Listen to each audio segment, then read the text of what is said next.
I believed I had married the love of my life, but everything changed when his father passed away. He transformed into a different person. And by different, I mean he began cheating on me.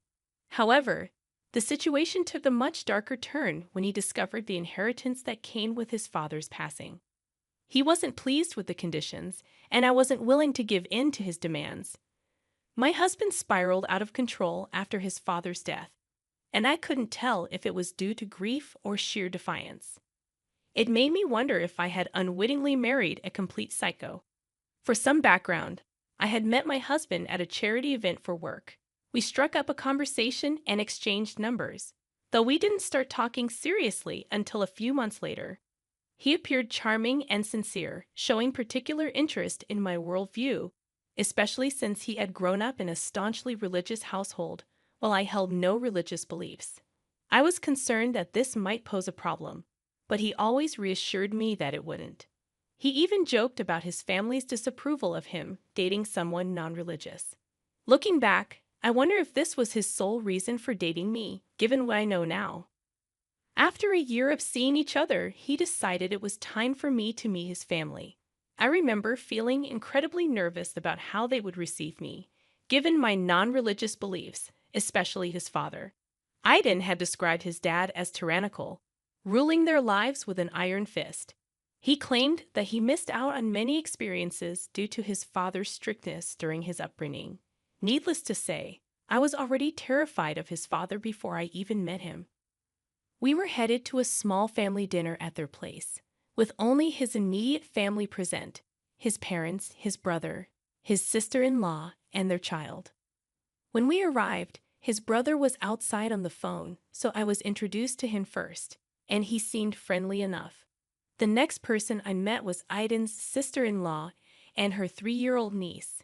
They were both lovely, and we had a lot to talk about, especially since she also worked in event planning coordination. While we chatted, Aiden's parents entered the room, and he introduced me to them. I was taken aback when I realized who his father was. I won't reveal his identity, but his father was a prominent figure, responsible for a major charitable organization both locally and internationally. I had seen Aiden's parents at an event I attended, but he had never mentioned their connection to him. His mother appeared somewhat distant but not unkind.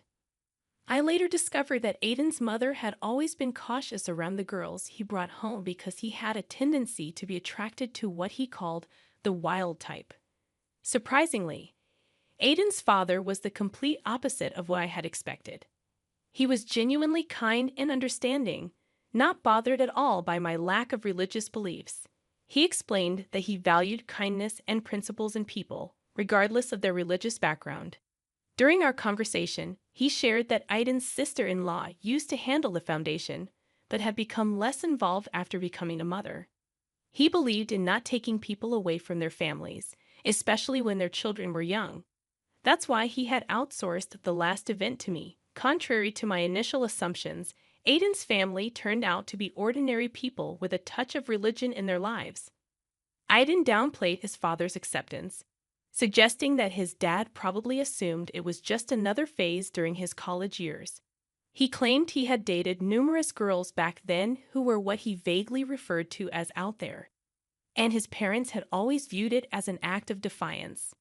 According to Aiden, he had become more serious about me, taking a break from dating to focus on personal growth. Despite the red flags, I believed his explanations, naively accepting his version of events because I was deeply in love. We continued dating for another year, and then he proposed. We decided to live together before getting married, and during another family event, I had a candid conversation with Aiden's brother. He expressed concern about Aiden's behavior, recalling how Aiden used to rebel against their parents, especially their father, during their teenage years. Aiden had a history of fights, particularly because his father was strict about their activities. However, Aiden's father seemed pleased about our engagement, even offering his backyard for our wedding, a proposal Aiden initially resisted but eventually accepted. After 2 years of living together and saving money, we set a wedding date. I convinced Aiden to honor his father's offer and have the wedding in his parents' backyard. Things seemed fine until 2 months ago when Aiden's father suffered a fatal aneurysm. A drastic change came over Aiden. He started coming home late, often drunk. I initially attributed it to grief, but his behavior raised concerns. When I spoke to his brother, he revealed that Aiden didn't seem sad about their father's death. Instead, he appeared relieved. Aiden's erratic behavior and the uncertainty surrounding their family business prompted me to confront him myself. I stayed up waiting for Aiden, and he didn't return home until around 1 in the morning. He reeked of alcohol and stumbled through the house. Despite knowing it was futile to reason with him in his intoxicated state, I insisted we needed to talk. I emphasized that he shouldn't be driving while drunk, as it could lead to harming himself or someone else. He dismissed my concern, telling me to mind my own business, ending the conversation abruptly. There was no point in discussing anything with him while he was drunk, so I decided to go to bed. The following morning, I woke up to find him vomiting in the bathroom. Seeing he had sobered up slightly, I gave him aspirin and some dry crackers. I questioned his irresponsible behavior, to which he replied that now that his father was no longer controlling him, he felt free to do as he pleased. I pointed out the dangers of drunk driving and his late-night antics, mentioning his brother's worries about him. Aiden grew angry, criticizing his brother and father, claiming they were obsessed with appearances and cared little about his happiness. He felt they were constantly trying to involve him in a lifestyle he had no interest in and judged him whenever he deviated from their expectations. It was in this moment that I realized Aiden's perceptions of his family might be distorted. While I understood he might carry some residual trauma from his sheltered childhood, it seemed as though he sought to provoke his father and make his family miserable as a form of retaliation. However, his attempts only resulted in his own misery, as they didn't take the bait. Despite my non-religious beliefs, Aiden's family had always been warm and accepting, never imposing their faith or lifestyle on me. His father even invited me to church once, emphasizing there was no pressure for me to attend. Perhaps I had only seen the best side of Aiden's father. I couldn't be certain of what he was like when Aiden was younger. Regardless, it was evident that Aiden needed to mature and move past his grievances to find his own path in life. I confronted him directly, asking if his unhappiness extended to our marriage. He admitted he wasn't happy. I was left speechless, so I got up and left. Currently, I'm writing this from my mother's place, where I've been staying for the past week. Aiden hasn't reached out, and even his brother mentioned he wasn't talking to him either. I'm at a loss about what to do. While this situation undoubtedly warrants considering a divorce, I'm hesitant to make a rash decision. I wonder if his behavior might be a coping mechanism for dealing with his father's death. I'm considering giving him some time to cool off and then suggesting counseling. Top comments from the original post. Comment 1. I empathize with you, OP. Your husband's behavior seems problematic, and while I don't advocate for immediately resorting to divorce in every marital issue, given his consistent suspicious behavior, it might be worth considering, especially considering his recent actions. I find it puzzling why he chose this moment, after his father's death, to act this way. Wouldn't it have more impact if his dad were still alive? Unless his intentions are something other than tarnishing the family name, his reasoning just doesn't make sense to me. Regardless, I think it's crucial to assess your relationship after this incident. Addressing these issues now can prevent future problems. I hope counseling proves helpful. Best of luck. Comment 2. OP, it appears your husband might be grappling with religious trauma from his childhood, as you suggested. If your father-in-law was different when Aiden was a child, there might be deep-seated issues at play. I've seen cases where strict evangelicals resort to harsh disciplinary methods to keep their kids in line.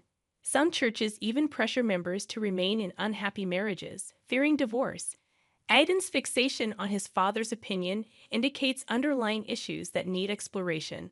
While therapy is a step in the right direction, it might not be enough. Individual therapy sessions for your husband that help him work through his childhood trauma. Just because his family is pleasant around you doesn't necessarily mean they're genuinely nice. It might simply be a facade tailored for your benefit. Update number 1. I'm struggling to find the right words for this update. I feel utterly numb. I'm still at my mother's place, but I did return home briefly after about 2 weeks away. I attempted to reach out to Aiden through calls and texts, but he refused to respond. Then, I received a call from his sister-in-law, asking to meet for lunch. When we met, her husband was with her at a local coffee shop. She inquired about how I was doing and about the situation with Aiden. I didn't hold back. I shared the truth about his late nights, excessive drinking, and overall irresponsible behavior. I explained that I had been staying at my mother's to give him space before suggesting couples therapy. Unfortunately, he hadn't been answering my calls. During our conversation, my brother-in-law dropped a bombshell. Aiden had been using the foundation's funds to indulge in expensive hotel rooms and escorts. When confronted, Aiden claimed he had inherited part of the foundation, justifying his spending. However, his brother clarified that matters regarding their father's will were still being resolved, and Aiden's claims were baseless. Aiden had also informed his brother that we were no longer together, citing my supposed move out as his justification. Of course, this was far from the truth. Aiden's brother and sister-in-law apologized profusely for the mess, expressing their disbelief. They had thought Aiden had settled down when he married me, just as I had believed. Aiden's anger toward their father, they explained, stemmed from their high school years when he used to hang out with a rowdy crowd, engaging in activities that alarmed their father due to their family's tragic history involving a drunk driver. Grateful for their honesty, I returned home the next day and began packing most of my belongings. Aiden walked in while I was in the midst of it all, silent. He handed me an envelope containing divorce papers. He revealed that he was aware his siblings had told me everything and felt no remorse. He claimed the only reason he hadn't divorced sooner was to ensure he wouldn't be written out of his father's will. With his father gone, he asserted his newfound freedom. He offered me the house and informed me that movers would collect his belongings the next day. He planned to upgrade to something bigger and better with his inheritance share. I was so shocked that I couldn't utter a word. I continued packing silently, wanting to be away from him.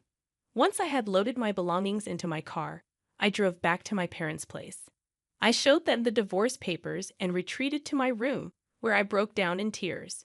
I couldn't comprehend the cruel turn my life had taken. Despite my unwavering commitment, he discarded our marriage as if it meant nothing. Tomorrow, I have an appointment scheduled with a divorce attorney. I don't intend to fight this. If he wants to leave, that's fine with me. Here's the second update for you all. And things have taken quite an interesting turn. I had my meeting with my lawyer, who ensured I understood the terms outlined in the settlement. I would keep the house, and we would each retain our own assets, including wedding rings and gifts. Since we didn't have a joint bank account, there were no financial complications to resolve. Honestly, I might end up selling the house. There are no good memories associated with it anymore. Since then, I've been trying to move past this situation. I'm still staying at my parents' place for now. They seem happy to have me around, or maybe they're just trying to cheer me up. I plan to leave after selling the house and find something smaller. Now, here's the intriguing part. Out of nowhere, I received a call from Aiden's brother. We engaged in some normal small talk, and then he asked if I was free the following Monday. I was, so he insisted I join them for a meeting with their dad's lawyer to finalize his estate matters. I was unsure of my involvement, but he insisted I should come and assured me that he'd make sure Aiden wouldn't speak to me and that we'd be seated far apart. Reluctantly, I agreed. On Monday morning, I arrived at the lawyer's office. Aiden's brother, now my former brother-in-law, met me outside and thanked me for coming. He escorted me to the lawyer's office, where Aiden, his mother, and the man I assumed was the lawyer were present. I approached their mother, offering my condolences and inquiring about her well-being. We hadn't spoken since the funeral. She expressed her sympathies for what happened between Aiden and me. According to her, she and her late husband had done their best to guide him, but he chose a different path. The lawyer then sat us all down, apologizing for the time it took to settle the father's affairs due to various complexities. The crucial part of the meeting was this: most of the money would be donated to charity to support the foundation. The foundation's management would pass to the oldest son, excluding Aiden. The remaining funds were allocated to his wife, his eldest son, and his wife, as well as a school fund for his grandchild. Surprisingly, he left money for Aiden, but with a condition. Our marriage had to last at least 5 years. Additionally, if we had a child, a school fund would be established for them. Notably, he left money for me without any attached conditions. This wasn't a small sum. We were talking millions. The lawyer's face when his father expressed concern that Aiden might squander the money on inappropriate indulgences like escorts and alcohol. At the end of the meeting, the lawyer informed us that he would schedule individual signing sessions for the paperwork and addressed any questions or concerns we had. As soon as we were dismissed, I swiftly left, noticing Aiden's gaze following me from across the room, as if he wanted to talk. I left before he could approach me. As I write this the next morning, Aiden has been bombarding my phone with calls and messages. Despite his efforts, I want absolutely nothing to do with him after all he put me through. Update number 3. Aiden's behavior has become increasingly erratic in his search for me. After failing to reach me through my phone, he attempted to contact his brother to inquire about my whereabouts. However, I hadn't seen any of them since our meeting with the lawyer. Aiden's brother warned me to lay low for a while since Aiden was frantically searching for me. True to his words, Aiden showed up at my parents' house one day looking for me. Fortunately, I wasn't there. My dad informed him that I was out of town for an event and uncertain about my return date. Aiden left a message, urging me to call him, insisting that we needed to talk.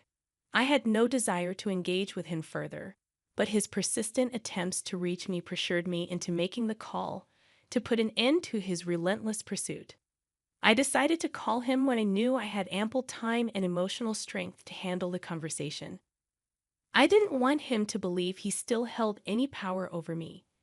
I called around 6 o'clock in the evening, assuming he would be at home. He answered eagerly, expressing happiness at hearing from me and inquiring about my well-being. He spoke as if he hadn't cast aside our marriage without a second thought. He started by apologizing for his selfishness during the divorce and acknowledged the pain he caused me. He admitted he should have respected the commitment we made, even if he wasn't as content as he hoped to be. I let him speak, then sighed and calmly stated that I had moved on from our marriage, focusing on other aspects of my life. I then confronted him, asking for the real reason he was checking up on me. He swore it was merely to reconnect, how I was doing, and if we could have more conversations in the future. I responded with a straightforward no, and made it clear that if he only called to check on my well-being, there was nothing else to discuss. He urged me to wait, and then finally, the truth emerged. Aiden admitted that filing for divorce had been a mistake. He confessed that he had been naive and driven by his resentment towards his father, and that he didn't mean the hurtful things he had said to me. He expressed a desire to work things out and suggested going to counseling, but I reminded him that my attorney had already filed the paperwork. The divorce was finalized, and our marriage was over, just as he had wanted.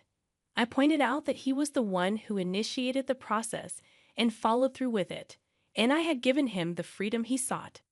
I ended the call and haven't spoken to him since, nor do I wish to engage with him further. I hope he learns a lesson from this, but I won't be used to help him gain financial advantages. Update number 4. It's been a while since my last update, as I've been busy with various life events. Business has been thriving, and I'm currently writing this in between engagements. First, I had a meeting with my lawyer to sign the divorce paperwork. I had the option to choose between receiving a lump sum of money or monthly payments, and I opted for the monthly payments. I also found a home that I like and am awaiting the bank's decision. Additionally, I recently had a meeting with Aiden's brother and sister, the first time we've met since the lawyer's appointment. We discussed a charity event that the foundation is hosting in memory of their father, and I'm assisting with the planning.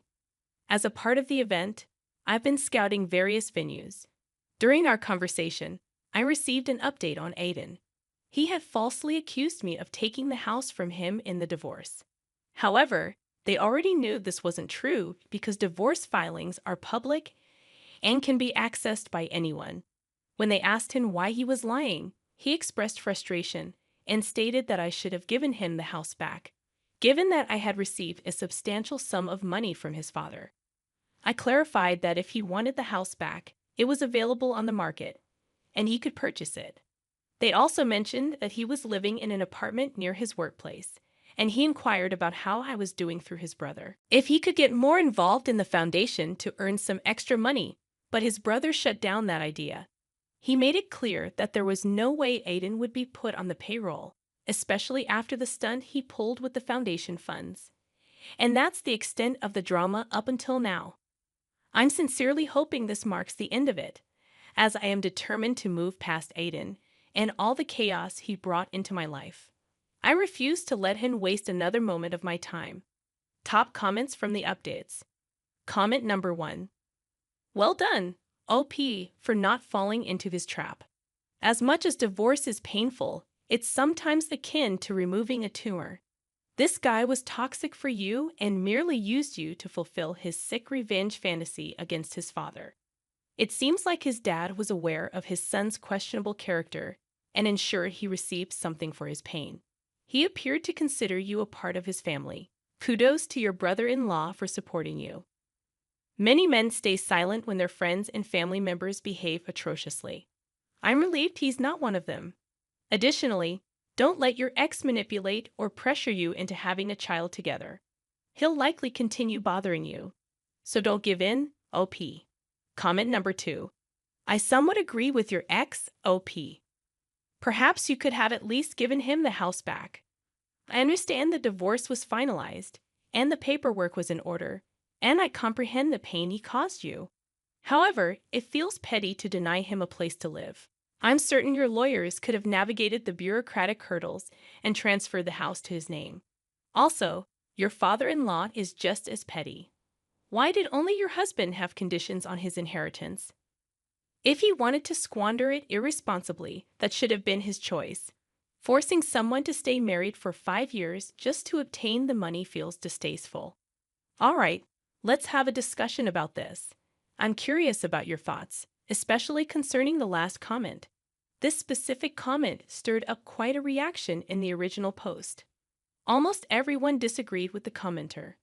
The majority could see that OP's ex got what he deserved, but this person's perspective was entirely different. What are your thoughts on this comment? Feel free to share your opinions down below in the comments section. If you're new to the channel, welcome. Thank you for joining me today. My name is Mr. Reddit, and I narrate stories daily. Don't forget to hit that subscribe button if you'd like to support the channel. And if you enjoyed the video, give it a thumbs up. I'll be back tomorrow. Remember, kindness is always cool. Peace.